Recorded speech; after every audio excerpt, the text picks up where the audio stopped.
Did you know that Canada produces some of the highest quality wheat in the whole world?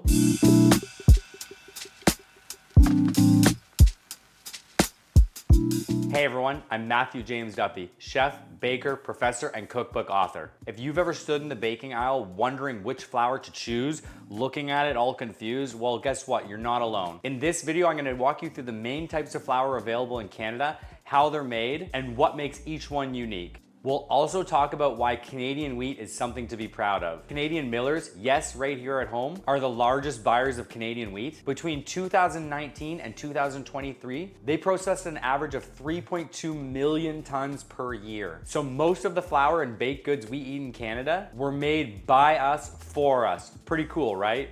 Let's start with the basics. Every wheat kernel is made up of 3 parts: bran, germ, and endosperm. Bran is the outer layer, packed with fiber, B vitamins, minerals, and iron. Endosperm is the starchy middle part, mostly carbs and some protein. This is what white flour is made of. Germ, this is the nutrient powerhouse. It's rich in healthy fats, antioxidants, and vitamins. So depending on how we mill the flour, we either keep all of these parts, like in whole grain flour, or remove some of them, like in white flour. So what stays and what goes affects both nutrition and baking performance of your flour. Let's go through some of the main types of flour you'll find on the shelf here in Canada, starting with all-purpose flour. A blend of hard and soft wheat enriched with vitamins and minerals, great for everyday baking. Whole wheat flour includes most of the wheat kernel, heartier flavor, and more fiber than all-purpose. 100% whole grain flour. This uses the entire wheat kernel, has extra nutrients, but a shorter shelf life. Cakes or pastry flour, milled from soft wheat, low in protein,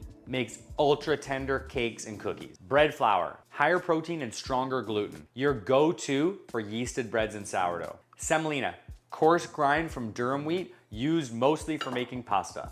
Durum flour, a finer grind of semolina. Atta flour, stone milled whole wheat flour used in South Asian cooking. Think of roti or chapati. It absorbs water really well. 00 flour, Italian style finely milled flour, often used for Neapolitan pizza or pasta. In Canada, you can mimic this one by blending all-purpose with cake flour. Self-rising flour. This is all-purpose with baking powder and salt added, handy for biscuits or quick bakes. Let's bust a myth. Protein quantity does not always equal gluten strength. Yes, protein content matters, but quality matters more. You can have a high protein flour with a weak quality gluten, or a medium protein flour that forms a beautiful, strong dough. It's actually not just the number, it's how the protein behaves. We're gonna do a quick test. This is called a flour stress test. I'm gonna mix a few different types of flour. We're gonna let them rest for about a half an hour, then we'll give them a stretch to see what the gluten strength is. We're gonna test bread flour, all-purpose flour, cake flour, and whole wheat flour.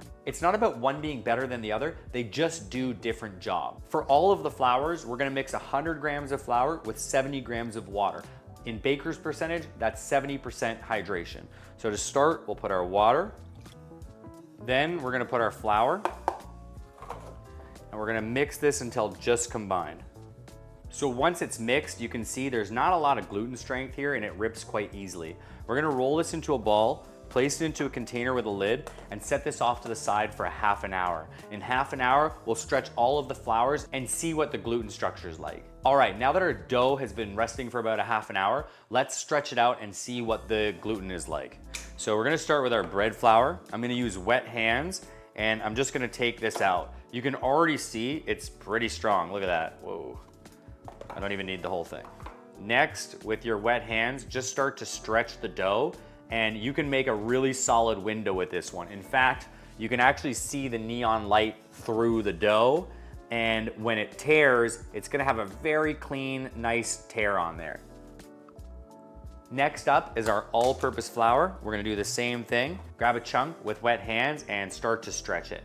Now, I can already feel in my hands that this is weaker, and you can see it's much harder for me to stretch a window. It's ripping very easily. Now, you can still see my neon sign through the dough, but as you can see, it's not the same thing. Next, let's check out our pastry flour. This one I can already feel is super weak.